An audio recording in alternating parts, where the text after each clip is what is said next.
Hey guys, what we're doing today is we're out here getting some mouse guards made. We use 1/2-inch hardware cloth. We used to just throw entrance reducers in the colonies, but we found that some mice will actually sit there long enough to chew the entrance reducer open enough that they can slide in, and then they get in the colony and they'll start living. An overwintering colony a lot of times will not be large enough or won't have the desire to police mice. So they'll get in there, they'll chew on comb, pee everywhere, and just make a mess out of your colonies. So what we like to do is we like to cut these 1/2-inch hardware cloth entrance guards. And what we do is we cut them the size to fit the entrance, and then we bend them about at a 45-degree angle. So you've got about 1/4 of an inch opening when you slide it into the entrance of the colony. And what that does, that keeps any mice from getting into the beehive.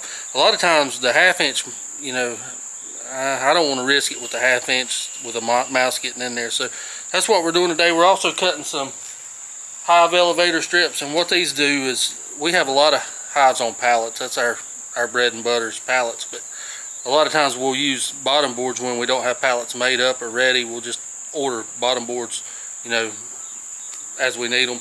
So what we do is in the fall and winter we take these and we stick them up under the back end of the colony. That way the rainwater runs out of the front of the bee box. It's very vital not to have any excess moisture in your colony during the winter time, so that keeps all the condensation running out, and also any snow or rainwater, it'll run out of the front instead of pooling in the back. On our pallets we have actually 5 8-inch holes drilled into the back side of the pallets, because you never know which side, you know, is going to be up or down. So we found 5/8 work better than any other size, because the other sizes, for some reason, the bees they'll propolize it and seal it off, but 5/8 they generally don't. And what we'll do is we'll take 1/2-inch hardware cloth and we'll staple that over the hole to keep mice out in the winter. So just wanted to give you that little tidbit. That's what we're out here doing today. Hey, it's October the 15th and we're out here in one of our bee yards. We're trying to button these colonies down for the winter, and we're going through all of them. We're going to install mouse guards on them. We're also going to elevate the back entrance of any that's on regular bottom boards to keep the rainwater from washing in, or any snow, if we get any, from accumulating on the bottom board and adding excess moisture to the colonies. Looking at the goldenrod, there's not a lot of pollen coming in this yard, so we're going to drop one more round of pollen supplement on these colonies and hopefully crank off a couple more extra rounds of brood before the cold weather sets in. We still have some feeding to do, and we'll get that done in the next couple of weeks. We have plenty of time for that, but the nights are turning cooler and we want to get the mouse guards, go ahead and install those. Mice can cause a lot of problems in your bee colony, so you know, that's what we're doing. We're also going to be pulling the Apiary strips out. The treatment time's up and it's real important to go ahead and get those out, so we thought we'd bring you along and show you what we're doing.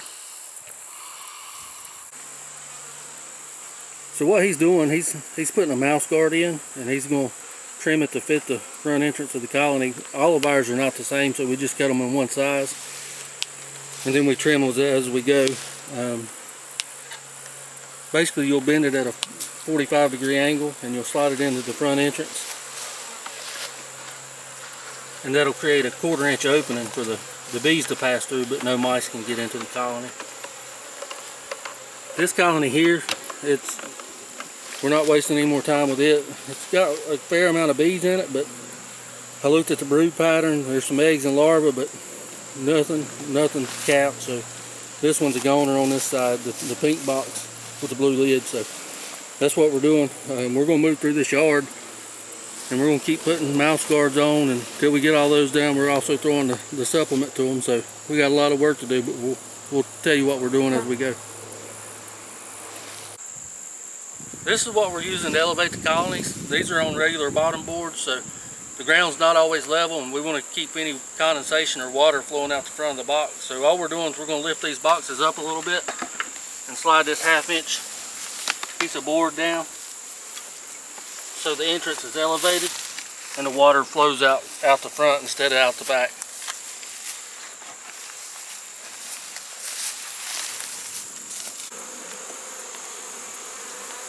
These colonies were really big this summer. They're dwindling now through attrition. we're in here taking these apiary strips out. If you notice, we're using 3 instead of 2. Sometimes these colonies have more than 5 frames of bees in them. And the worst thing you can do with any treatment is under-treat. It's a good way to develop resistance to whatever you're using to treat with. It's also real important to take it out whenever they say to remove it, because most of the time the active ingredient or the chemical they're using is no longer viable. So it's real important to get those taken out on the scheduled date to help prevent resistance to the treatment you're using. We're using Apivar on these because they wasn't strong enough to take a dose of Apiguard, so that's what we're putting on them. This colony is looking pretty good. Since we're in here, I'm just going to take a look and see what's going on. Yeah, nice frame of brood, a lot of bee coverage on both sides, and that's all I need to see. I don't want to go in here and pet the queen or get her out and walk her or anything like that. I want to get in here, get these colonies closed back up. We'll drop some more pollen supplement on this colony. We've already installed our mouse guard on this one. It's getting late in the day and bees aren't really wanting to be messed with, so we're going to oblige them.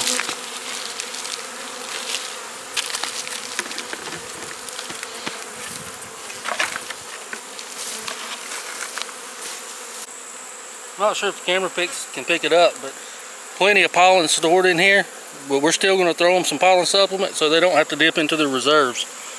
That's very important. That you can't replace natural pollen, and in the spring that natural pollen is going to be real important to this colony to rear bees for the spring on. Same thing here, we're going to take out this Apivar strip. Notice this one's only got 2 in it. Well, no, this one had 3 in it as well. Most colonies we treat with it, if they're strong, we use 3. I've even used 4 sometimes. I hadn't had any issues with the Apivar. I don't think it's working for us quite as good as it used to. But it does still work. We did our mite washes, and you know, I was happy with the results of 1 for 300 bees. So a lot of sugar syrup stored in here. Spotty brood, but that's because they're backfilling the comb. Nothing at all wrong with this queen. We're happy with this colony, so we're going to close it up.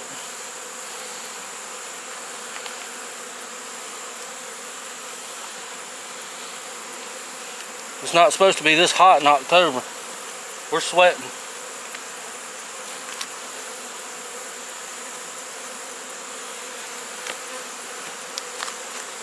Pollen supplement.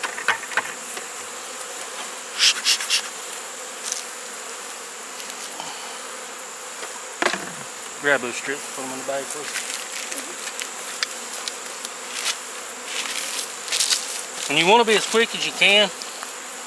We did notice some we're going to have to combine, and we'll go back through and do those, but you don't want to leave these colonies open too much this time of year because of robbing, and it's late in the day and they're really not wanting to be bothered, and they're trying to eat us alive. So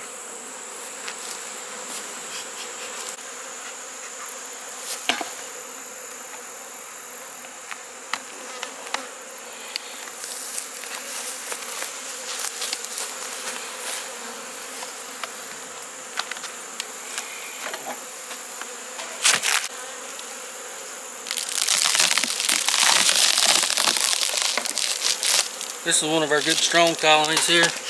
They're looking really good. On something like this, I won't even dig down into it. I can tell by the bee power that they've had a queen laying. Look at here, a dead carpenter bee on the top. This time of year, everything's trying to find somewhere to hold up for the winter, so it's real important to reduce your entrances, or if you are like us, we just run mouse guards. I like an open entrance pretty good. One big thing that would be ideal is to run a 3/8 entrance year round. That's the smaller entrance on a standard bottom board. Or if you make your pallets, make them at 3/8. That way you don't have to do any of this. It'd save you a lot of work coming around installing mouse guards and reducing your entrance if you run that 3/8 entrance year round. And you can do it in the south. It gets pretty hot here, but you could still do it and have enough ventilation. We don't run any extra ventilation in our boxes, just the open bottoms. And also on these boxes, or the pallets, we have a 5/8 inch hole drilled in the bottom of each corner to drain water out. You want to be real careful taking these strips out. You don't want to roll your queen, so take your time. Don't just go in there and jerk them out. I'll take some supplement on this one.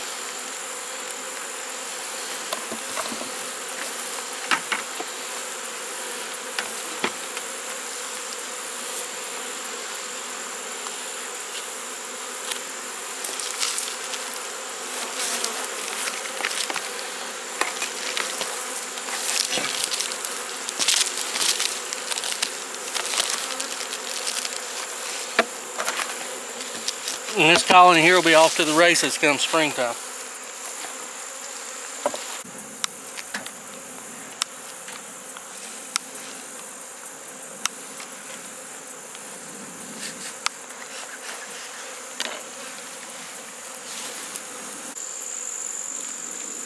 We'll need one custom cut for this one, Corbin.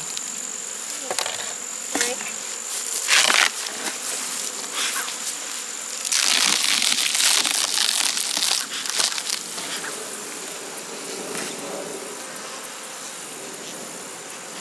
Like I say, just be real careful taking these out so you don't roll the queen. Sometimes they can be a little tricky. We like nails on ours, and dispose of them properly.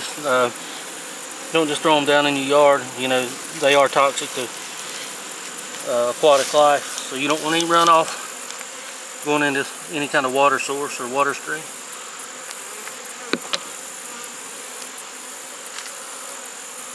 This colony is looking real good.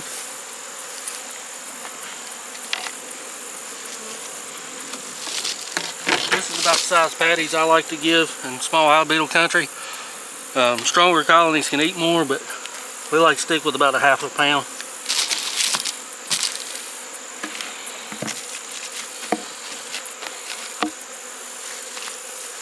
This colony here is a good example of what can happen beekeeping. This colony here is not going to make it. If there even is a viable colony in here, it could just be robbers. They're robbing out any of the resources. It's a good frame. You can see there's some wax moth damage starting to happen on this, and the reason that is because this colony is not strong enough to defend itself. Wax moths take advantage of weak or dying colonies. Yeah, this colony's, it's salvageable as far as equipment and frames go at this point. So, but these bees are all robber bees. This is not a viable colony. So we're going to take this box out of the yard. We're going to take it home, and we're going to put some paramoth in it after we let the bees fly out. This comb's more important to us than these little bit of bees in here. So I just want to show you, you know, you can be a great beekeeper and try your best and do the best you can do.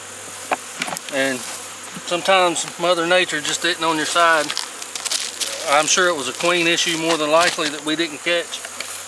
Or it could have swarmed this fall and didn't requeen itself.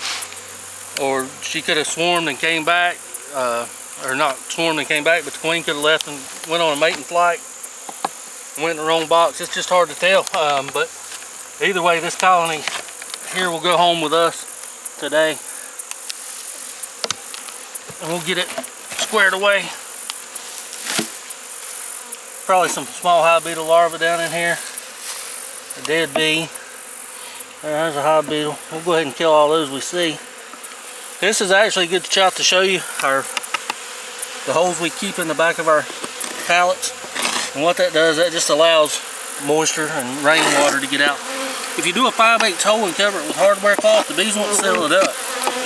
Why, I don't know, but most other holes they will. So I heard that somewhere and I tried it. I can't remember. I think it was Bob Bennett that said the 5/8 hole is one that they wouldn't propolis. And he was right if that's who said it. I can't remember who said it, but as you can tell, this colony's gone. Put that on the back of the truck, please.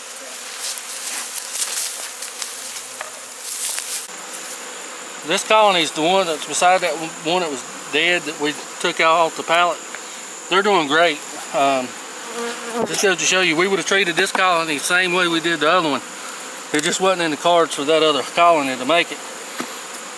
And why is anybody's guess. It's not diseased. It's not the mites.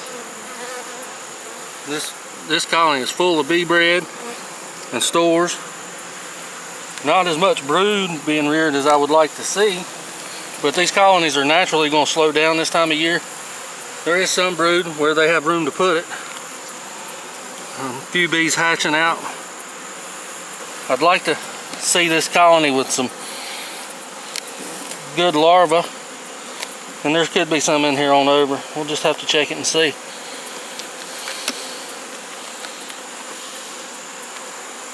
More bee bread. This colony is really packed into pollen this year. Some capped larvae. That spot right there is just where our strip was at, our apivar. Plenty of bees for this colony.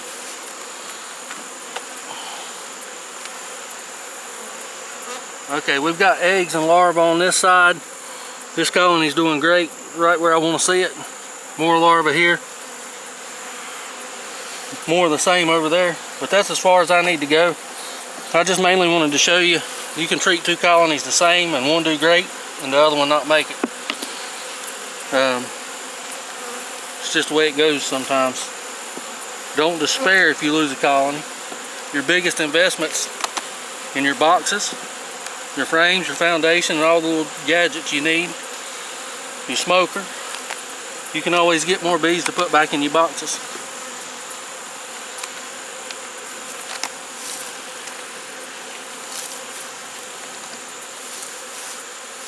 And this colony will be good and strong going into the winter, and it'll come out in the spring good and strong too. I'll take a patty on it.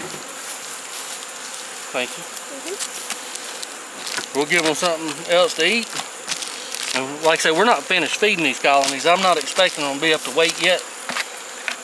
But we still got several more weeks to feed, but I want to get these mouse guards and any of them that need elevation elevated. That way it's going to turn off cold. That way we got a good preparedness on it as far as mice and other critters that like to live inside of them. This is another one, more of the same. Not sure what happened with it. Not sure if they swarmed, but we have another dead out. So that's two in the yard so far, and there are, I think there's 40 something in this yard. And it's time to combine a couple to get them into the winter. We've done some, but we're going to combine some more. Just kind of take a peek and see what's going on.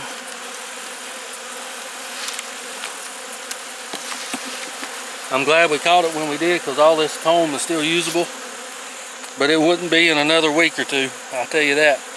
The small hive beetles would be hatching, and there'd be hive beetle larvae all in it, and there would also be wax moths all in this box. There's a few larvae right there. And that'll happen if you have a colony that you're feeding pollen supplement to, which we do. If it goes queenless, that pollen supplement's not going to be on your side like it is these strong colonies. So that's something to keep in mind. It's not without issues, but it's needed and it's doable. You just have to be mindful.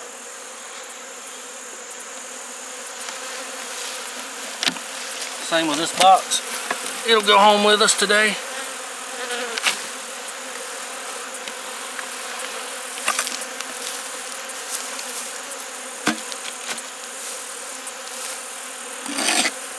And we'll fill these spots next spring. That's all you can do. That's beekeeping, guys. You're going to lose some, and I'm not just going to show you all the good colonies we got, because we lose bees too. We don't have, you know, the perfect world, and we're not perfect beekeepers. We just do the best we can do. But if this is all our losses for the fall and winter, I'll be excited. I'll be super happy. I expect to take roughly 10% every year.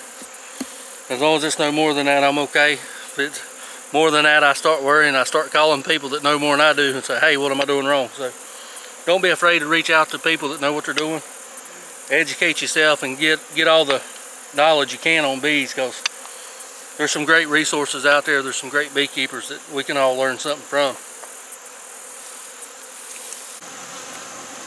So these are the dead outs from this yard. I think there's 5 total, and then we still got a combined 3, I believe. So it is what it is, guys. Beekeeping's not always going to be fun. It's not always going to be 100% successful. You know, you can be successful. Beekeeping's the best way I can describe it. It's a game of numbers, and if you can make one hive into several, you've got it licked. If you know how to make up for your losses, you're in good shape. So fortunately, that's what we do. We'll come back through this spring. We'll make up for any of our losses, and we'll move forward, and we'll continue moving forward for years to come. Don't get discouraged if you lose colonies or have dead outs. That's just part of it. And salvage your equipment and repopulate it in the spring. Well, guys, I hope you liked today's video. I hope it was informative. I hope you learned something. We enjoyed making it for you. Had more dead outs in the yard than we had hoped, and we're going to have to combine some more. So our numbers were pretty high this year. It's been a rough summer. It's been hard on the bees. Our mites got out of control a couple times, so we had to drop Apiary in these because they were splits that wasn't strong enough to take Apiary.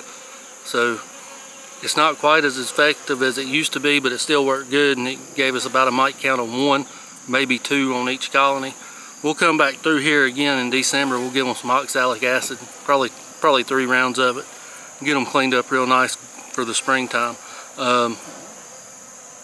Like I say, combining bees and taking your losses in the fall is important. And this time of year is typically when beekeepers lose bees in our area. They'll start taking losses in late August, September through October. But that's okay with me. I want the strongest bees I have going into the spring and to rear queens off of. I won't rear a queen unless the colony's overwintered anyway or have a good temperament. So hope you enjoyed today's video. Hey, if you liked the video, how about hitting that like button and subscribe to the channel? We'd really appreciate it. If you have any questions, drop them in the comment section below, or any advice for us. We like that too. So thanks for following along, and happy beekeeping.